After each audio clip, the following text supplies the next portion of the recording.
Much was said at the owner meetings from 49ers CEO, owner Jed York, and head coach Kyle Shanahan about a number of subjects, what the 49ers finances are, why the plan is the plan right now in the 2025 offseason, free agents lost and free agents staying, and of course, the NFL draft. All that coming up on today's Locked On 49ers. I'm muted right now. Last week on the podcast, we were talking about how I moved to Fremont. You are Locked On 49ers, your daily San Francisco 49ers podcast, part of the Locked On Podcast Network, your team every day. That was for you, Mom. That comment was for you. Welcome to Locked On 49ers. Brian Peacock and Nicholas Winkler on today's show. Fun little start here to the program. I think we got our mute buttons all fixed. There's a lot going on with the San Francisco 49ers right now. Winter meetings, a lot to cover on today's program. Appreciate everybody jumping in. We're doing a little Winky Tuesday impromptu lunchtime live. So welcome if you're joining us on YouTube. And of course, you're going to find this very soon on your audio podcasts, and a little different timing, a little different schedule this week as we're balancing schedules here. A lot of people in a lot of places. I do want to thank everybody for making us your first listen on the Locked On Podcast Network, your team every day. We love our everydayers, and we appreciate everybody out there that joins us every single day here. If you're new to the program, welcome. Subscribe on YouTube and everywhere you get your podcasts. Today's episode of Locked On 49ers brought to you by FanDuel. Right now, new customers can get $200 in bonus bets when your first $5 bet wins. Just go to FanDuel.com. All right, Wink, an interesting offseason. We haven't talked to you here in a couple of weeks. I do want to get your thoughts overall on the offseason, what's going on with the San Francisco 49ers. But I do think it's important to remind everybody that the San Francisco 49ers are not poor, and there will be some money spent. And the overriding idea of this offseason is that the 49ers are about to spend the most they've ever spent. And it seems like the 49ers are cash strapped and not spending money. But Jed York might argue, Wink, that they're going to spend more money than they've ever spent in the history of the franchise and the organization this offseason. Even though right now, as we sit on April 1st, happy draft month, everybody, it doesn't quite feel like that.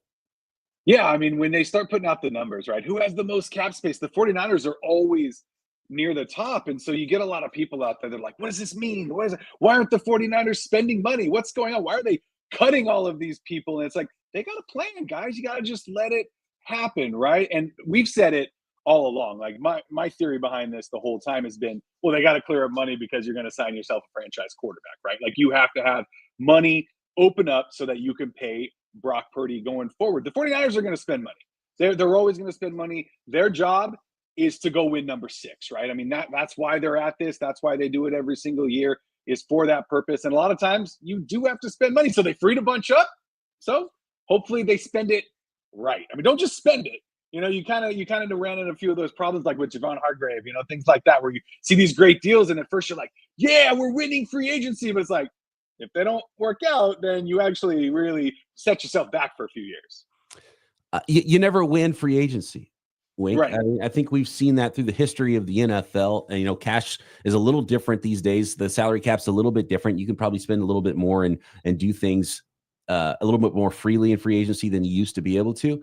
But remember it was the Washington, formerly known as football team, and they won all these off seasons, and they were never any good. Like that's Bruce Smith, we got Bruce Smith when he was 7 years old. It's like cool. Bruce Smith, that's right. The end of the Bruce Smith era, and it's so it's really all about the draft. I think listening to Jed York, listening to Kyle Shanahan, listening to John Lynch all speak this week, it kind of just underlines how important the NFL draft is for the 49ers this year. There might, John Lynch brought up the idea of maybe trades. He used the word, and he brought it up himself. And so, there's other ways to improve the team. Free agency is not done. Free agency continues into the season. So there's more ways to bring up guys. It's not going to be like 11 draft picks. That's it. That's the team forever and ever. So there's a lot of ways to do this, but the draft is going to do the heavy lifting this offseason. And most of the money spent is going to be about a quarterback. And so I think we probably got to start there because John Lynch and Kyle Shanahan and Jed York were all asked about it. Jed York says he doesn't do the negotiating, but when he talked to Brock Purdy, Wink, he thought that those conversations went well and he felt good about them. I've been hesitant to be. It's funny because as the offseason has gone along, it's been more and more obvious that this is going to be a little bit of a difficult negotiation. And the question starts to become like, at what point does the negotiation hit? Because there's really no incentive for the deal to get done today. But there will start to be some incentives for the deal to get done when it's post-draft, when OTAs start, and you start needing the leader of your football team, which is your starting quarterback, on the football field. And I think for Brock Purdy's camp, that works in their favor to be like, okay, you want your leader on the field? Then pay the leader. Let's get this deal done, right? So I think it does start to skew in the favor of the player the more that you have these deadlines, because you want to get onto the football field and you want to have him on the football field. And so I wonder if the deadlines will make deals in this case, or if it will just be another negotiating ploy when they say, oh yeah, well now my guy can't show up because he hasn't been paid yet. So I don't see how a contract this big can get done so easily when all these other contracts they've done in past years have been so darn difficult. And we'll talk about how difficult the Dre Greenlaw contract, which wasn't done by the 49ers, was as well, and why that's kind of just how they do things. Like, do you have more optimism than I do that this is going to get done anytime soon before, say, training camp? And I have the Niners are going to break for camp, and he's not going to be signed. That is my prediction right now. I think that, again, I think everything you just said makes a whole lot of sense. You know, the 49ers over the past decade have had a really tough time getting these big contracts done before the season starts. And this is the biggest of all of them. And it's a guy that I know the 49ers are sold on, but I think half of the fan base out there, if you polled them right now and they said $50 million for Brock Purdy a year, I think half of them would be like, don't do it. You know, that's crazy talk. So I think the 49ers have to take that into consideration. And I think on their side of this, I think that going out and signing Mac Jones was brilliant. It was like, oh, you're not going to show up for training camp? Well, we've got this guy who's a veteran now, this guy that we were probably going to draft a few years ago anyways, who's just the same age as Brock Purdy, maybe even a year younger, that can run our offense. Like, oh, you guys want to hold out even though you're under contract? Go ahead. We'll let this guy Mac Jones run our offense for a bit while you're gone. And if he starts to dominate, you're going to show back up. Like, that's just going to help the 49ers in negotiations, right? So I said it when it happened, and I'll say it again. That to me was a brilliant move by the 49ers. I don't think they want Mac Jones to be the starter going into the season. I think they want Brock Purdy, but I think that was a shrewd move by them to be like, all right, here's another part of our tactics going forward. We're going to use this guy to really get you into camp, Brock. And Brock doesn't seem like the kind of guy that would hold out. But when it comes down to money and when it comes down to millions, if not tens of 50s of millions of dollars a year, like, I think anybody might change their mind and be like, look, I'm going to hold out for what I think I'm worth. Yeah, I agree. And, you know, maybe Brock Purdy's, you know, Brock Purdy, it's not, the agent isn't in charge, right? The agent works for Brock Purdy. So Brock Purdy gets to tell the agent what he wants to do, how this thing, he wants it to go. But the agent will advise Brock Purdy, you don't do anything until that deal's done. Right. Yeah. Like you might turn your ankle. Like, you know, there's who knows what could happen, you know, and who knows, maybe they come up with some sort of this is such a huge deal though. You can't, remember back in the day, you might have some of those deals where they're like, oh, they figured out some kind of a waiver so he could still go practice. And if he gets hurt, he gets taken care of a certain way. I mean, we're talking about $150 million in guarantees. It's not going to be a $150 million waiver, right? That they signed. So it's going to be a little bit difficult, I think, for them to figure that out unless the deal can be done. And it's just such a difficult contract. I mean, just think about how thick how many pages that contract's going to be, right? There's just, even if you both, it just takes longer to even do the contract than other contracts because of how much and when the bonus structure is going to be. And so there's just a lot to figure out with a contract like this. And it doesn't seem like they're particularly close right now. I want to talk about more about the finances and you know what a lot of talk about the soccer teams and that the 49ers organization kind of owns, and Jed York spoke about that, what's important, what is not about those things, and more about the finances. Kyle Shanahan talking about Dre Greenlaw and Jake Brendel and the draft and how things went in free agency and a whole lot more. So a lot to get to on this episode of Locked On 49ers. Next.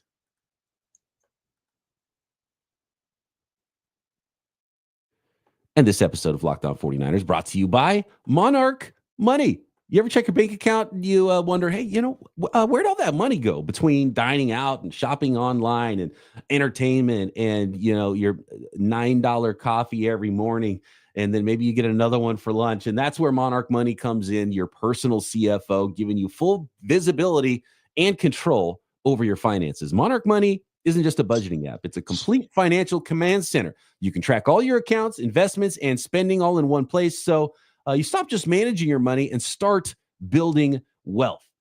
Tons of insights, all in one convenience. Instead of juggling multiple apps, you can just use Monarch to check all your finances, track spending, long-term goals. And how about this is really important for a lot of folks out there. Managing money with your partner is smoother than ever. You can track shared and personal accounts, set goals, and stay on the same page without the stress. So take control of your finances with Monarch Money. Use code LOCKEDONNFL at monarchmoney.com for 50% off your first year. That's monarchmoney.com, code LOCKEDONNFL for half off your first year.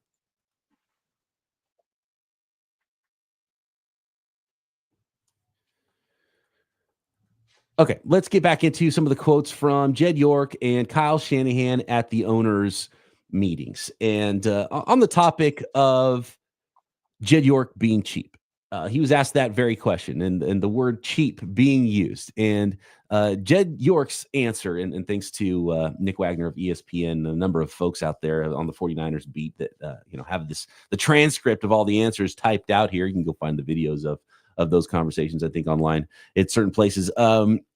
Jed York's answer on being called cheap: I've been called worse. I get it. Fans care. You want to win. And when you're in a world where everybody is watching the NFL the first week of free agency, or at least the first few days of free agency, it's a frenzy. You see a huge spike in social media following things like that because it's something to get engaged. And when you're not overly active in that space, it gets easy to say, oh, you don't want to win. I'm going to pause there for a second, a little editorial. You were overly active in the opposite direction, letting people go. There's a lot of activity. It was just all going in one direction. But no, I get what Jed York is saying here. And he says, I think we have a handful of Pro Bowlers and potentially even better players on our roster still. We still have a pretty good roster, and you don't just have to do things the first 3 days of free agency. You look at Philadelphia Eagles last year, you go out and get a guy like Saquon Barkley, who's a future Hall of Famer, great player. That's somebody who made a huge impact. I don't know that as we looked at the board, there was somebody we felt that made that type of impact. And look, they've already they did their impact move at running back a couple years ago, and they traded a lot, spent a lot to go get him. So the 49ers have been very active and spent a lot in the past. And you could argue that maybe spent too much trying to get certain things at certain times, and they had to take their medicine a little bit. That was, again, my editorial. So I'm going back and forth between the quotes here. Back to the quote from Jed York. He says, and again, when he's talking about the decision to go pay Brock, he says, and again, that's a decision we made midway through the season that we want to make sure that Brock is here for a long time. You can't pay somebody quarterback money and have all the other talent around that we have right now to start filling that piece in the draft.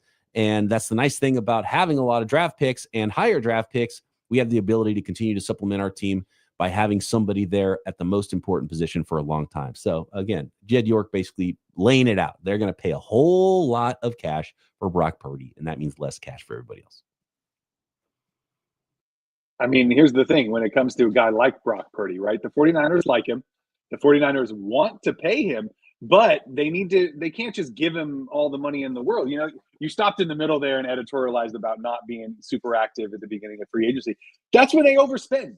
That's when teams are like, oh, I have to get this guy, so I'm going to outbid everybody else that's out there right now.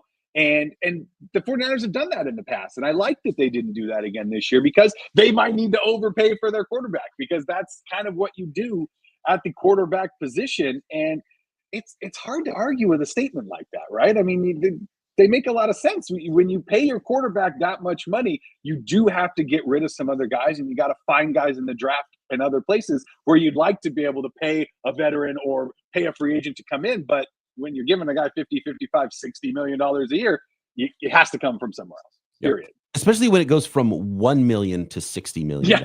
Yeah, right. They've been lucky the last few years with that last of the pick rookie contract that they've been able to work with and pay everybody else. But now, time to pay the piper or whatever they say. That's one thing when your salary doubles. Even it's a huge jump in salary. What if you 50x? 50 times more than you were getting paid? Right. So obviously that has to have an impact. And again, I know you don't like seeing some players go. How truly impactful were some of the players that left? I think you can make up for some of that. And again, it wasn't all one off season. I mean, it feels like all in one off season, but some of the stuff that happened this off season was set in place by some mismanagement prior. And I bring up the word mismanagement when I talk about Brandon Ayuk in that situation. Obviously, he's not going anywhere now because the April 1st has come and gone. They're going to give him that bonus, and apparently that's off the table now. And Brandon Ayuk is going to stick around. But the fact they're willing to even do that, wanted to get out from under that contract potentially, is some weird stuff. And now they're like, okay, we're done doing the chasing the Super Bowl.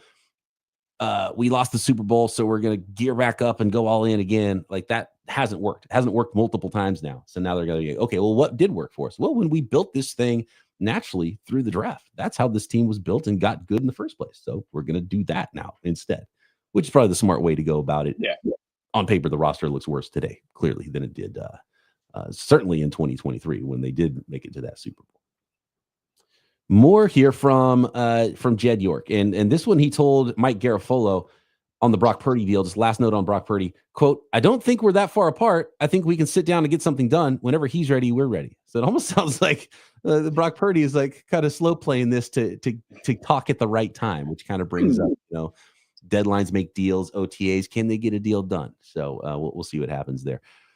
Before we get off the Brock Purdy thing, I know you guys probably talked about it on the podcast, but did you hear about him on the podcast talking about what percentage of the receivers he actually sees that he throws to?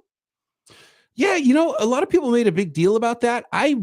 When I heard that, it sounded like basically they were just saying, this is what playing quarterback in the NFL is like. You have to trust it. You're never really going to see it. It wasn't like, I'm short and I can't see. That's not how I think a lot of people took it bad. I took it as this guy knows his stuff, right? He studies the defenses. He knows what's in front of him. He knows what his guy's going to do. He trusts that his guys are going to get there. He believes so much in this Shanahan offense and his preparation for the game that 40% of the time he doesn't even need to see his guys in order to complete a pass. That to me was super impressive. One more note on Jed York. He was asked about the soccer teams that they're buying, and they might be buying a team in Scotland. They already have the other Leeds team.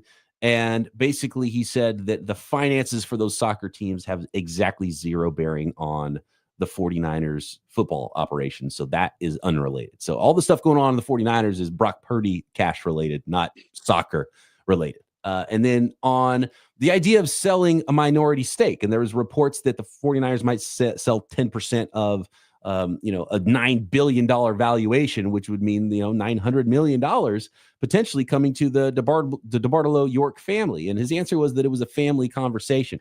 And so that's also something that I don't think they need to sell for liquid cash to pay the players or anything like that.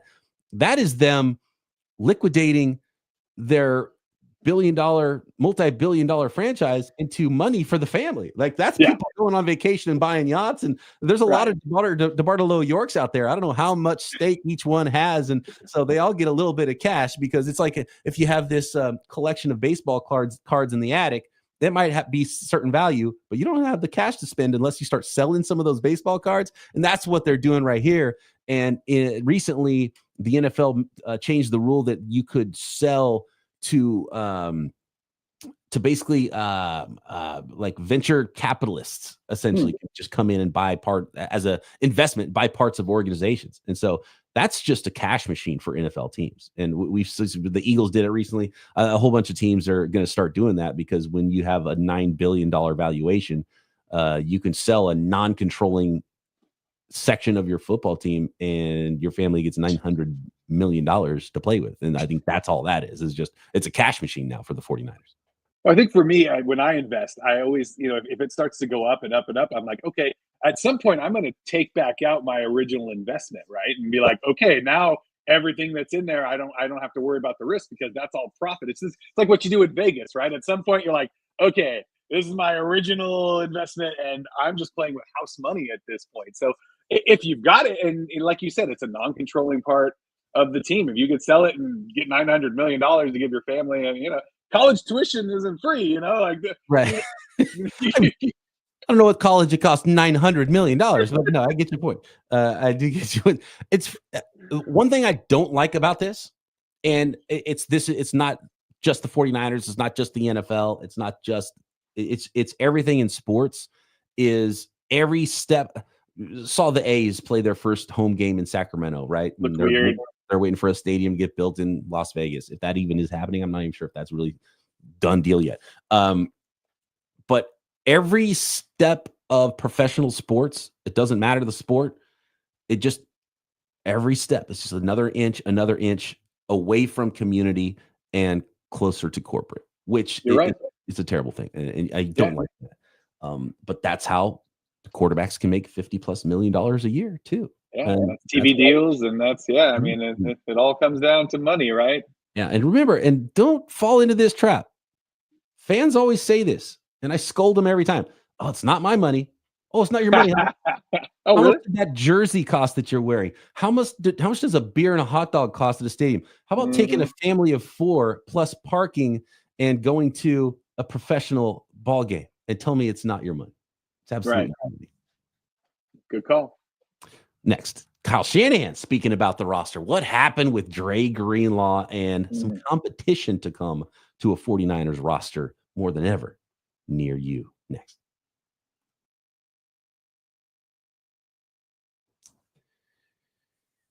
This episode of Locked On 49ers brought to you by FanDuel, America's #1 sports book, and March Madness is here. It's nearly over. In fact, it's April Madness right now as we get down to the end of the college hoops tournament, and FanDuel gives you the chance to get in on the action like never before. Right now, new customers can get $200 in bonus bets when your first $5 bet wins. That's $200 extra bucks to use on everything from buzzer beaters to who's going to cut down the nets.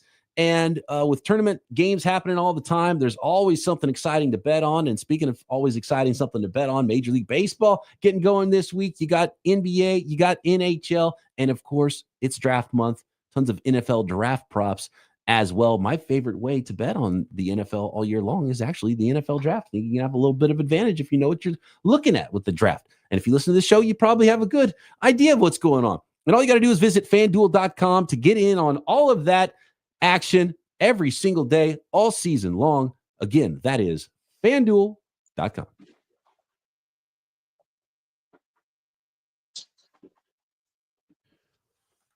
All right, so what happened with Dre Greenlaw? And it's really interesting hearing Kyle Shanahan talk about Kyle Juszczyk. And I really think the Kyle Juszczyk thing was tied into what happened with Dre Greenlaw. And if Dre Greenlaw was currently a San Francisco 49er, then Kyle Juszczyk would not have been. Like, they had a budget, and they wanted to fix some things on special teams, and there wasn't the big marquee names that they were going to go after that were going to be starters that were going to make a big difference on this football team. So free agency for the 49ers came down to, they tried to bring back Dre Greenlaw, didn't quite work. I got the quote on that here for you in a second. But also, it's like, if they're going to find a difference-making player, it's probably going to be in the NFL draft. Maybe they can figure out a way to make a trade to bring in a starter and spend some late-round picks if that works out. But here's the quote on Dre Greenlaw from Kyle Shanahan as he spoke about how that went, and D. Winters, who could potentially be somebody that steps up. First on D. Winters, he said,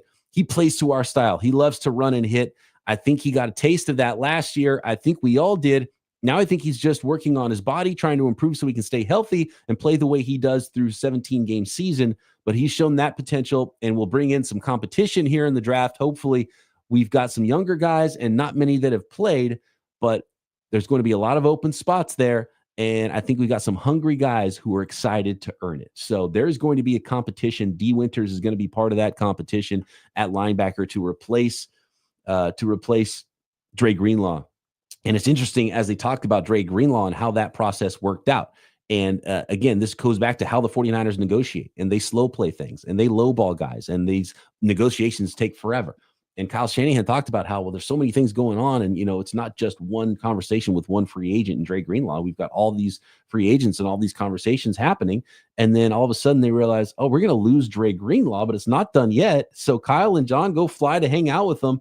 But it was too little too late, even though in the end, I think the 49ers were willing to go to a better number than what he got with the Denver Broncos. But I think the way the 49ers negotiate, it was too little too late. And Dre Greenlaw decided he wanted to go and be a member of the Denver Broncos. Is it because he wanted to be in the chat? Somebody said he wanted the green helmet. It was because he wanted to go. I don't know. Could they have shown more love early and brought him back? I'm not sure. But I think what happened when he talked about Kyle Juszczyk and, it wasn't quite, the numbers weren't there and he wasn't going to be in the budget. And then they lost Dre Greenlaw. And then they looked at the numbers again. And like, well, we've got a little bit of money. Let's see if we can make this work. Kyle Juszczyk found out that not a lot of people are paying a lot of money for fullbacks out there. And they were able to bring Kyle Juszczyk back. But I think if Dre Greenlaw would have been here, then Kyle Juszczyk would have actually been gone. And they realized, well, we still got a couple million in the budget. We can give whatever $4 million to Kyle Juszczyk. And Kyle Juszczyk's like, yeah, this is still the best spot for me for $4 million. So I'll take it. So that's why Kyle Juszczyk ended up back. So interesting offseason for the 49ers. What are your thoughts on Dre Greenlaw and then Kyle Shanahan's comments on how much competition there's going to be on the roster versus previous years, especially on defense? So, I mean, it could be about getting the green dot. It could be about feeling disrespected. But it also could be that the Broncos had a better defense than the 49ers last year, period. And now he's going to go to a better defense and be the man there. And he's going to a playoff team. He's going to a team that is kind of on the rise, right? So, I mean, as a 49er fan, it hurts to say this out loud. But if you're looking at trajectories of franchises right now, the Broncos have a young quarterback, right? They're on the rise. They got a great defense. They made the playoffs. 49ers missed the playoffs, got a lot of old people. Like, there's a lot that it could be sold for the Broncos, right, as a better franchise. And maybe he went there and sat down with a Hall of Fame quarterback at John Elway, and he's just like, hey, look, you can go back to that team that's kind of running in place right now, or you can come to a team that's on the rise. You can become a part of something going forward. You can help lead this defense that was a top 5 defense in the NFL last year, get paid a bunch of money to do so, and be our guy. And to me, that I would sell. I'd buy that. Like that.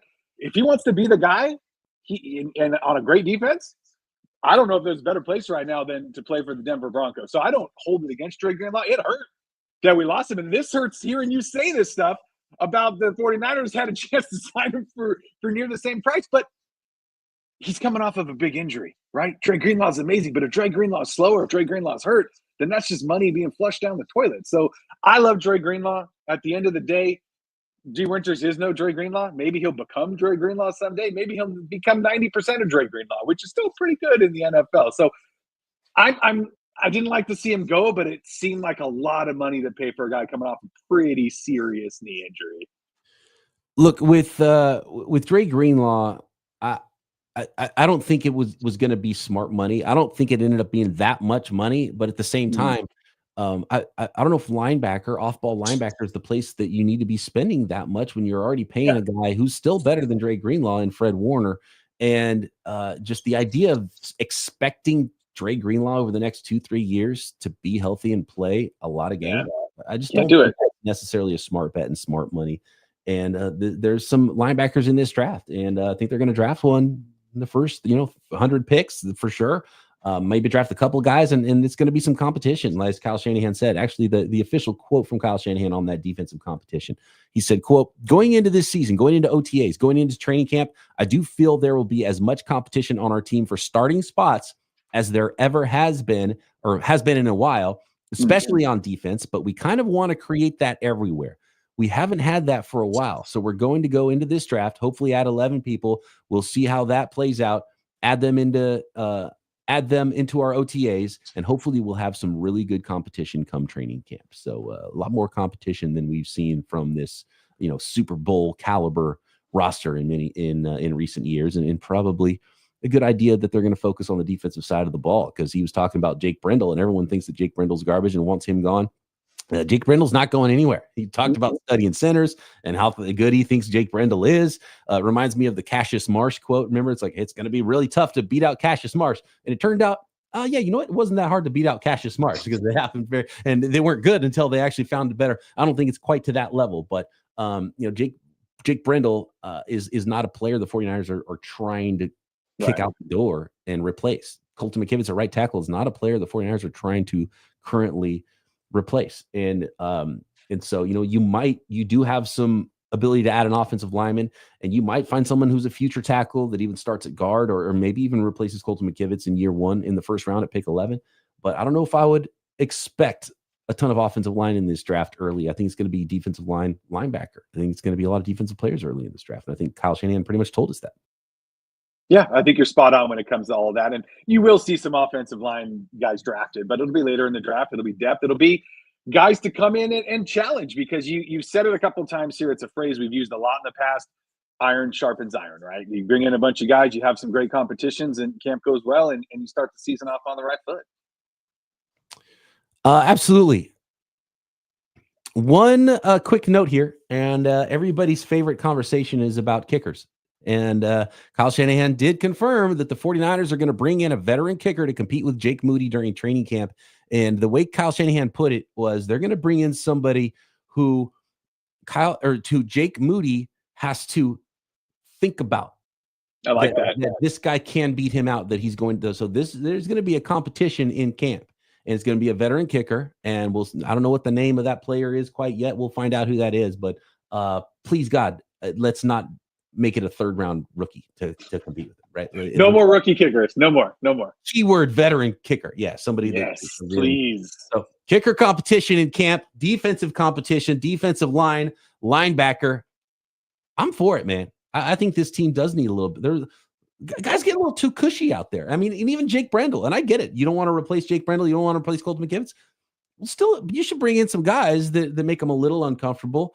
And let these guys compete. And I think it'll make everybody better. And I think we'll see the best versions of. And again, Colton McKivitz was the least of the 49ers problems last year at right tackle. Could you get better? Probably. But man, there's a lot of other things. And to me, man, it's the defensive line. They need